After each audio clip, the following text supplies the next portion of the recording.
welcome back everybody. This is a new video, a little bit different. We're going to be getting into a spare 9-inch diff that I'm going to build for Brown Sugar, the K70 Corolla. This is a customer's old diff that's absolutely trashed. It was in his pickup and he ended up buying a complete diff from Quick Performance in the States, and we just swapped it out. So it was left over, and it was kind of a bonus for me. So we've also, if you remember in the last video, mentioned about the Quaife diff. So I've got a Quaife LSD, and I've had these forever. These are 411 gears. These are kind of a street gear, but plenty for the Corolla, for the brown car anyway. And go from there. Got all my tools. So you're going to be getting into this from me. This is the first time I'm going to be doing a full 9-inch diff from top to bottom. I've done them in the past, but with a lot of help and a lot of guidance. Wayne Orman basically just said to me, listen, you can do it, just smash it out, you can just believe in yourself and you can do it. So I better listen to my mentor and crack on.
As you can see, look how trashed the gears are inside, and it just absolutely mashed to buggery. So we're going to start ripping into this, get these bearings off, and we can measure these bearings to order some new ones. I haven't got any of that yet, and that is probably almost hear it. It's rough as hell. So let's get into that.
Oh my god, trashed, absolutely trashed. So we'll press that off there in a bit. We'll get all this crap out of here. Oh my god, there's some stuff in there, it really is. And see what else we can, hopefully the case is all okay. It looks okay so far.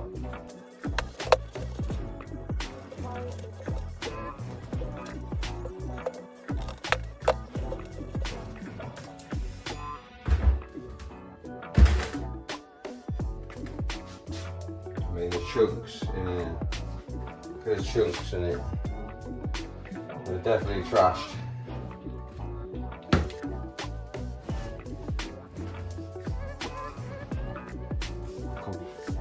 Look at you make it to me, he drove it to me as well.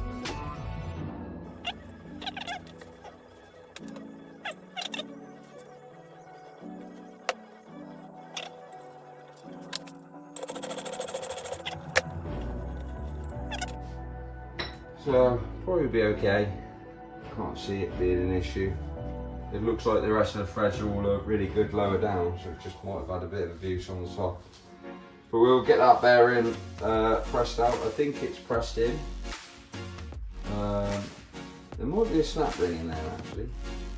I'll have a look.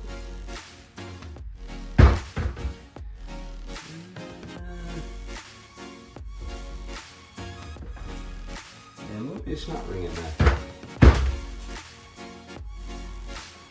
Can't remember.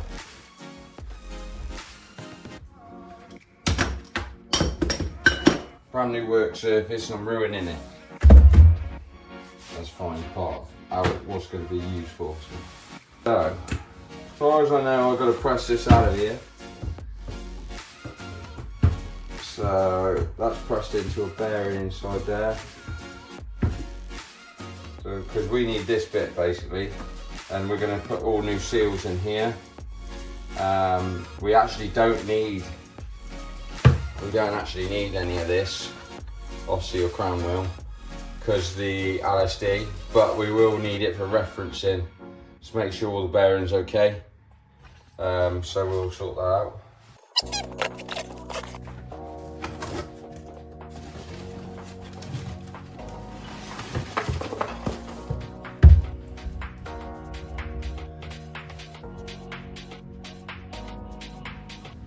That's 28 spline in there, this is 31. You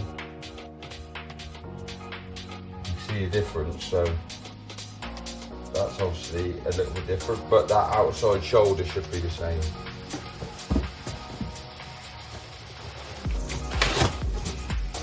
And these gears haven't been out of this box for forever. I'm pretty sure I bought these when I was buying all the axle parts for the race car. That's how long I've had it. So that's already got the bearing on for that. So that's fine. That's obviously brand new. That's good. So we've got the bearing for that. Now, straight away I can see a problem. This bearing here is a lot smaller than that one. I mean a lot smaller. So I'm guessing this was in this has been fitted but not run. I could be wrong.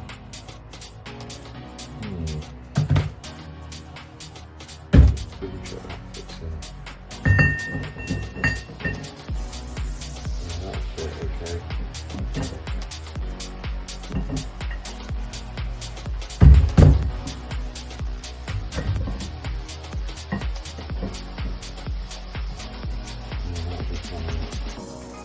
Doesn't look like it can run on. I got told they were new, but whether they were new and span on and never ran or what, I don't know.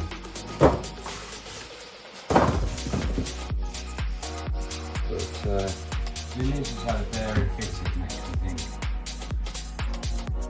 it's been attached or something. So we'll have to get that bearing off as well. On here as well, so I have to bear that in mind. So I think what we got to find out is if that is for big spline. So I might have to do some ringing around and find out what's going on here. Right, after speaking to Mr. Allman, he's told me I've got pro gears. Which is mad because I thought they were always street gears. So we've got pro gears that we're going to put up for sale. It's 411, so I've got to buy some 411 street gears, and I'm also going to measure the bearings for basically for this and the outside of the bearings for that and the pinion as well. So that will be the same, and then I can order new street gears from a company over in Northampton. So we'll get them bits ordered and go from there with this. So it's now time to work it all out, and then I can get that ordered, and then we'll get back onto the brown car now, throw the gearbox back in, and hopefully we've got a less leaky gearbox, fingers crossed. Right, we've finally got the parts for the 9-inch after a bit of a fiasco. The company I rang for the parts actually forgot that I was in an order. So anyway, we got the parts. So we are ready. This is a motive gear 9-inch crown wheel and pinion, and I'm assuming it's the same company or just a genuine Ford or bearing kit for a 9-inch. I don't 100% know, but they use them, they've recommended them, I trust them. So the first thing we've got to do, obviously all the races and everything have been taken out of here. I've got a new O-ring to go in here as well, but I will take that one out. And so what we've got to do is we've got to put the bearing on here. We're going to press them on, make sure they've completely bottomed out. And we're going to press the bearing onto here, press some races into here, and then we can start getting the ball rolling. So let's get onto that first. We'll open all this up, dig out some Loctite, which actually there's some in here. Dig out the knife, clean all this up, get this all ready, and we'll get it back together. So let's get the ball rolling.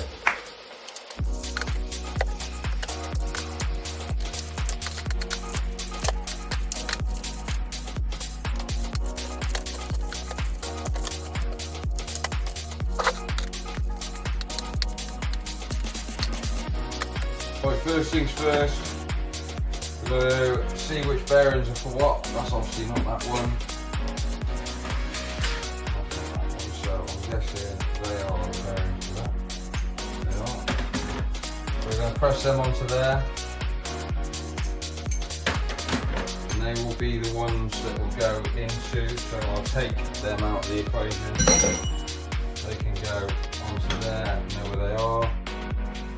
And that's pretty much everything out the old diff setup. So we'll get these pressed on that way and that way, and then we'll also get all this put in. So I'm guessing, looking at that is that, and then that is there. Yeah, so one in the front there, one in the back. That is the same number. Yep, so that's exactly the same number. So we'll put them two races on there, press them two bearings on there, and then we'll come back here and go from there.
So we've got all them bearings pressed on, the races pressed into that, so that and that ready. Now I've been told from a video and a few people always to run a foil over the ring gear, just in case there's any burrs on the ring gear. Because what you're going to do is we're going to press this onto there now, but if there's any burrs on it, it won't sit flush. So yeah, just taking advice from other people as well, and yeah, make sure everything's clean, all the surface areas are dead clean before it goes together. So do that, and then we'll get that to sit over there, and then we'll get this on the press, and hopefully we'll get this pressed on as well.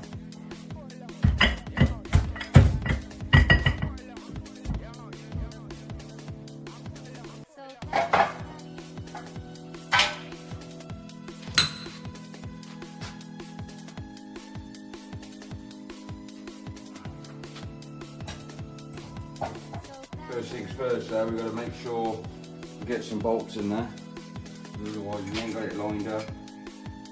It's going to be a nightmare to try and turn. So you see straight away it's not lined up. Not too far out, but it's not quite lined up. Get that back out.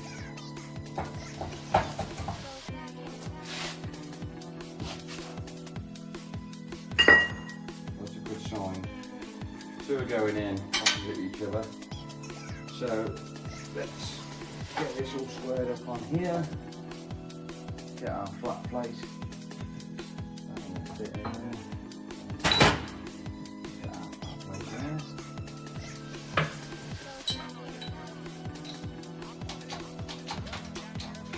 Okay, before we go too far, make sure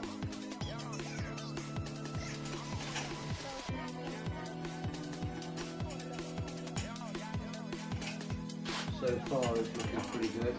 Yeah. So we'll keep going. Leave that bolt in, see if that helps.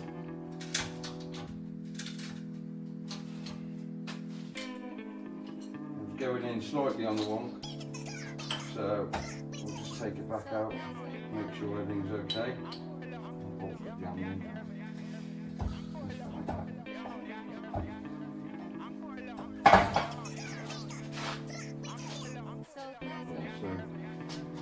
Not quite going up square, so get the rubber mallet.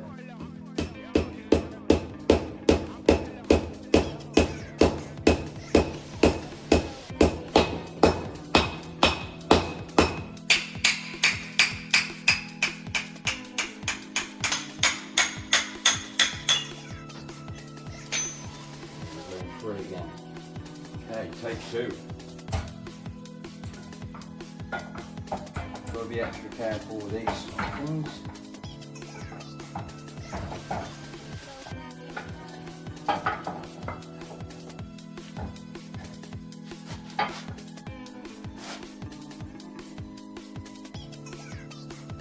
So yeah, we've got them a bit more square now.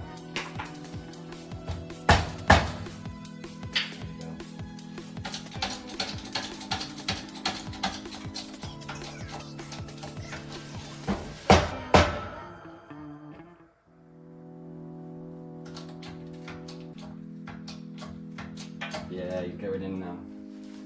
Right, so before we get too committed, because we've got a gap, we'll make sure these bolts go in.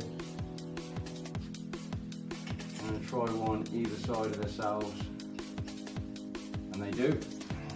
So that's good.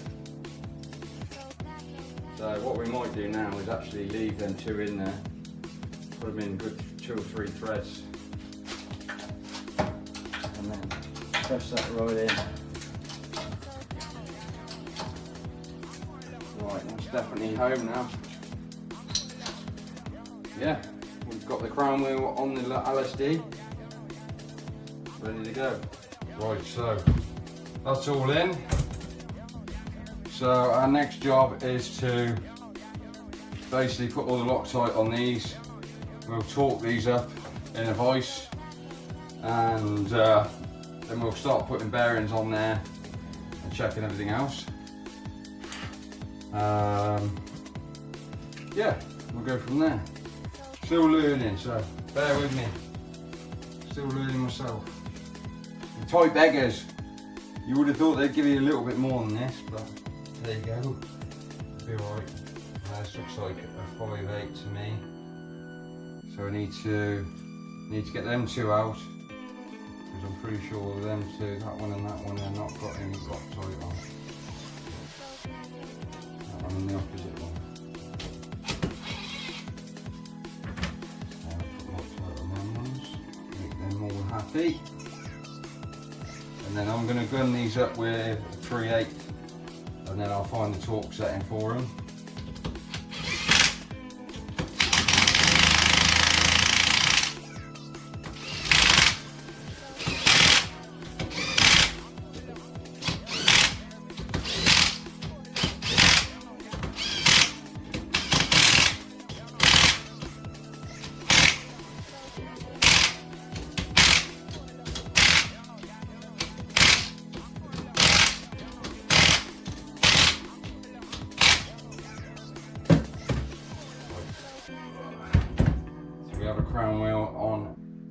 LSD. So we'll just, before we get any further with this, we'll just torque this up and we make sure that's right then. And then we've got all these other jobs to sort out. So we've also got to put in the casing a bearing that's got to go in here. So we've got to make sure that's clean in there. You can kind of see where it's got to go, right at the bottom. That locates in at the back, so where it meshes. So we've got to make sure that's all in, and we know we've got a lock ring to go in there as well. I don't remember where to put it, but it's in here somewhere. And then, so that's another job that can be done. That can go in. So before we get too excited, let's get the torque settings on this. Right, so we found out there between 88 and 108 newton meters. I've actually put this to 98 to be middle ground. So let's see what we can get them to. Let's see if I can hold it.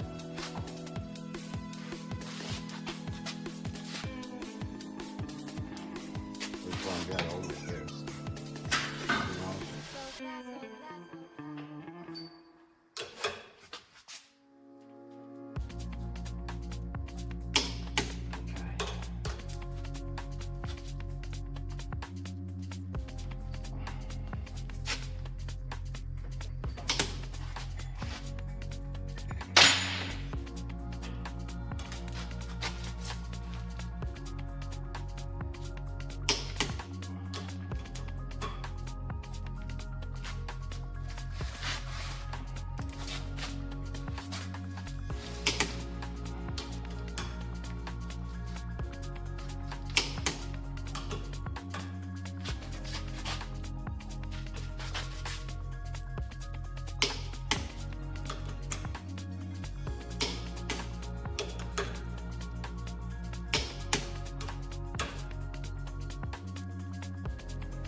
Right, that's all then tightened, so that's a job ready to go in later on, and we can get on to the next one. So we're going to put that bearing into the casing now to support the back of the pinion.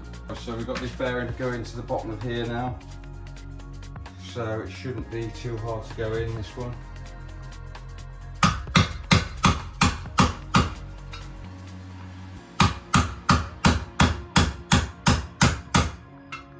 Tap it in, just tap it in. Right, that's definitely home. So brand new bearing in there, which is brilliant.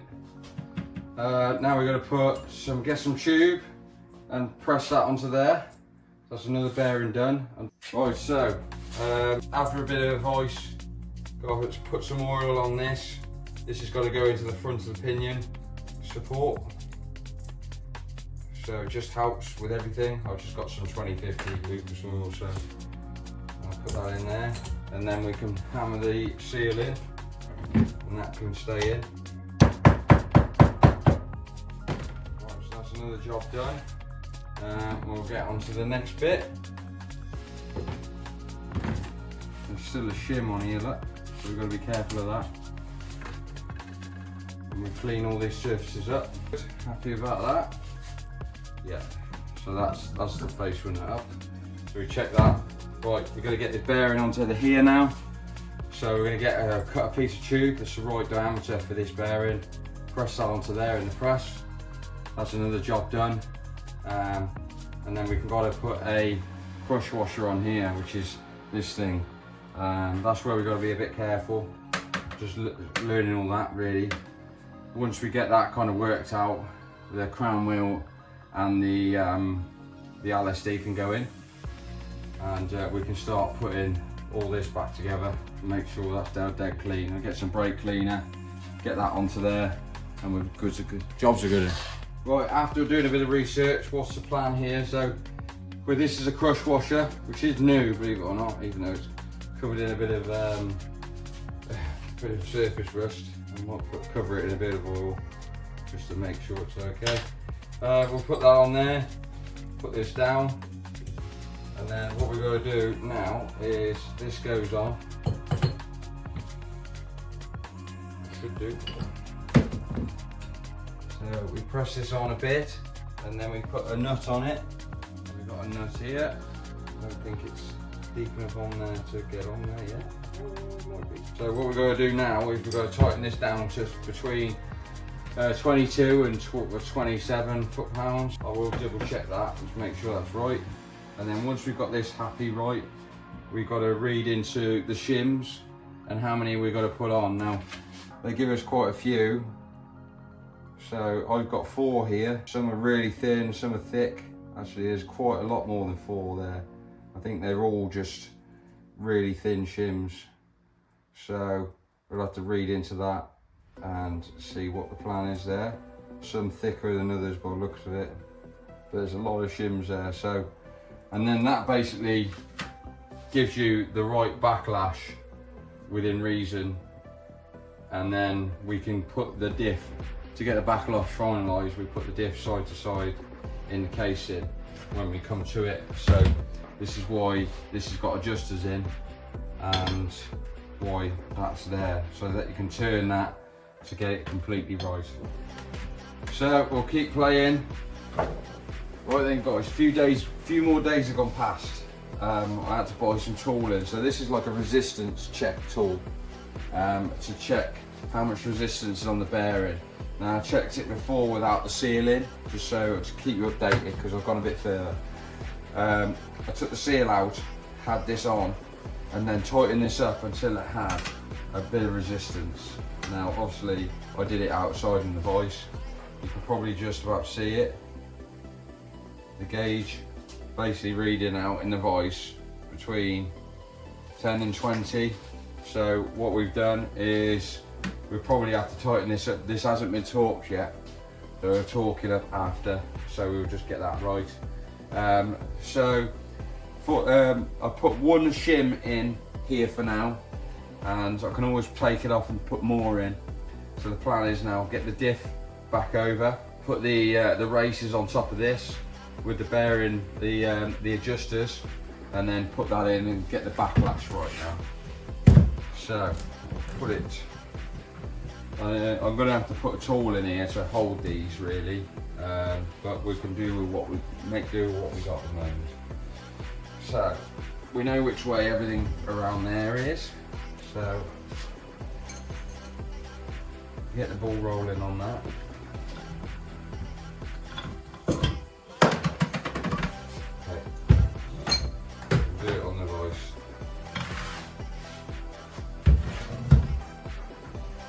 Could maybe do it on an axle stand there. Maybe we'll try an axle stand. Hold on.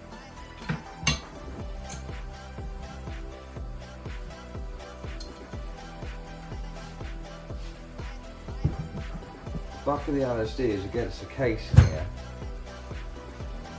Let's take that out.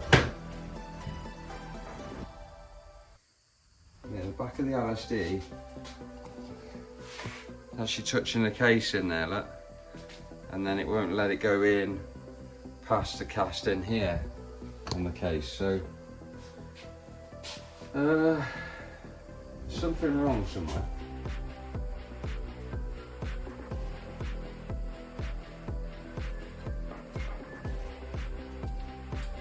Right, it's just going to keep everybody updated what's happening. Another kind of week or so's gone past. We've been having trouble. It turns out, after taking the diff out of the brown car, this is a 456 gear this is a 411 gear that I'm going to be putting in, I found out that they actually sent me the wrong bearings for here. So my bearing race was a lot bigger than the one that's there basically. So I've got to get them back out off the LSD, and I've ordered the right bearings now. So because I've had this completely apart, I've redone the backlash, and this has gone back together fairly simple again. The backlash on this was actually too loose in the first place from my supplier. Easy mistake, I think, sometimes. So we've double checked that now with the right tooling, and this is all completely right to be a spare diff. Now, we have got the old casing here, which is like the traditional casing I was using, and we ran into a problem with the gear getting into this. We've ground that out since, after speaking to Wayne Allman. Massive thanks to Wayne for his advice. Ground that out, and that got to go fitting ready, but we've still got the wrong bearings on here. So waiting for the bearings to come through from our supplier, and then we can get this back together and go from there. We know the pinion's completely ready to go. We got a single shim to go on it to start with, and then we can get all that put together and make sure it's okay. So we'll keep plodding on, we'll keep racking our brains. We haven't had much luck, and for those people that don't know, this weekend is my first drift day this year, and it's going to be dropping myself at the deep end in Silverstone. And I haven't drifted Silverstone in 10 years, and the last time I drifted was in my SR powered Toyota Celica competition car, which was, so it's 400 horsepower the Celica was, and this is 260.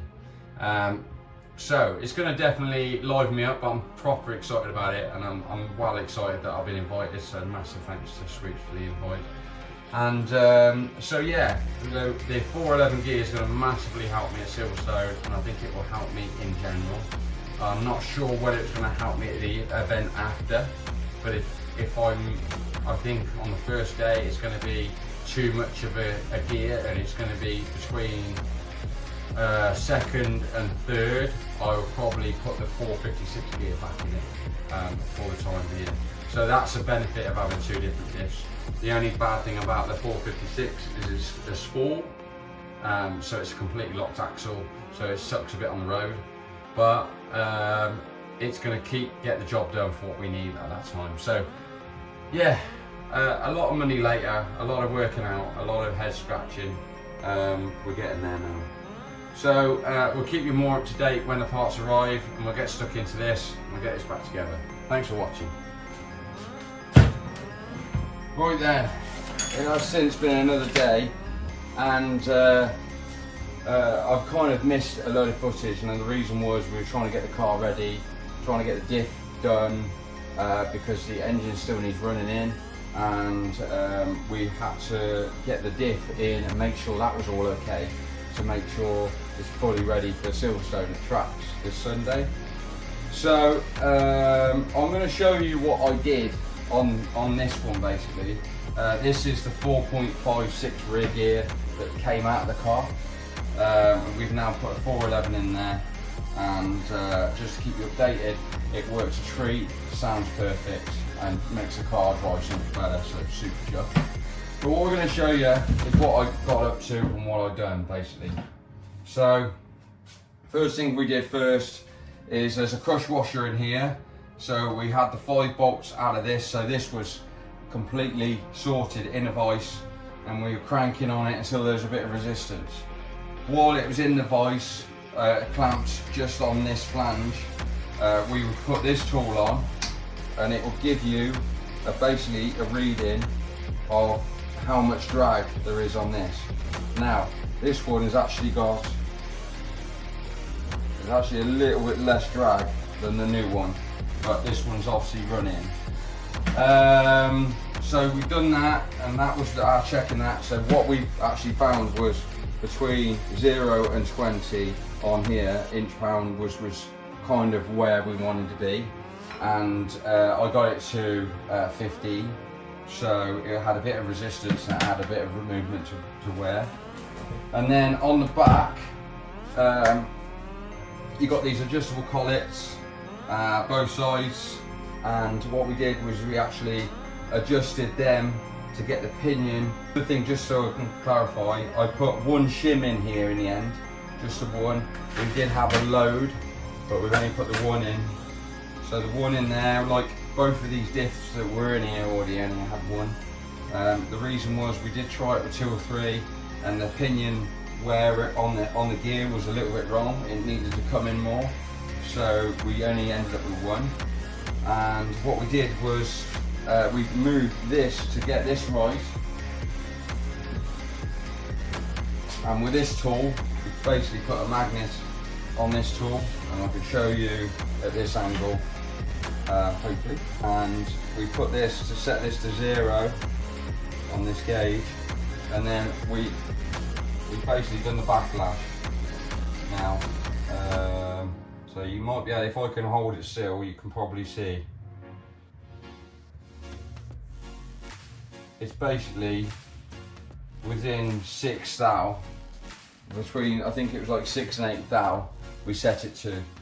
So to get it tighter, you send the diff, you wind this one in and wind that one out to send the whole lot that way. And then once you're happy with where everything is, you knit them up, double check this again, and basically you put a bit of tolerance on the bearings because they are going to wear in slightly. So you don't whack them up, but you do them quite tight, and then you put your lock tab in to stop this ever rotating.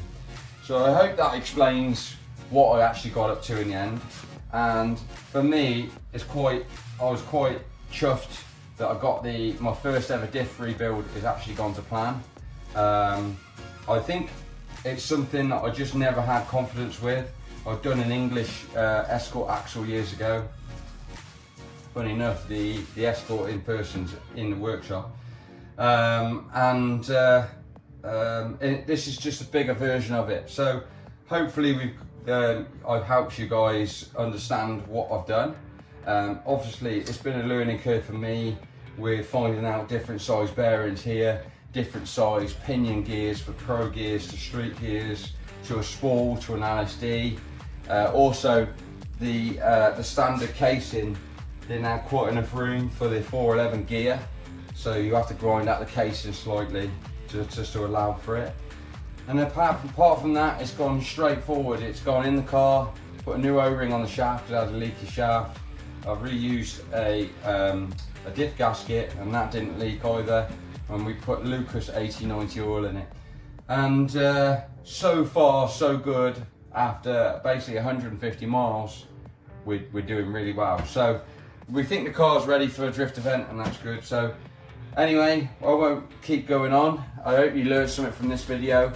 I hope you enjoyed it. Another reason why I've done this video is I can look back on it when I do another one and remember how I did it or what I did. I think now I've done the one, I'm more confident to attack more. So if you have a 9-inch axle and you want it refreshing, contact and I'll help you out as best I can. Now I know a lot more about the parts. I know what I need to order once I've got someone else's diff. So, and the whole reason this room was built was to do diffs for people. Again, I'm still learning with it, and get into doing a few power glide gearboxes and maybe into TH3 350s and 400s. So anyway, thanks very much for watching. I appreciate all the following and everything and support, and hoping to get some more merch out soon. So thanks very much guys, we'll see you in the next one. So clap.